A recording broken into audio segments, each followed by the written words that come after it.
The Chicken and the Time Machine. One morning, a chicken found a time machine behind the barn. Curious, she stepped inside and pressed a button labeled Yolk Protocol. Instantly, she was transported 5 minutes into the past, just in time to see her past self discovering the time machine. Startled, the past chicken clucked and ran.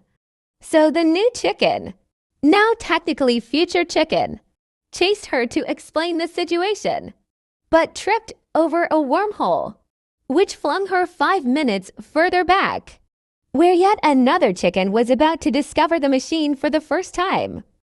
Now 3 chickens were running around the barnyard, one chasing, one fleeing, one baffled. Meanwhile, the farmer came outside, saw 3 identical chickens arguing about time travel, and muttered, "I knew I shouldn't have let them read sci-fi," as the chickens disappeared into the time machine again. The first one reappeared, pressing Yolk Protocol.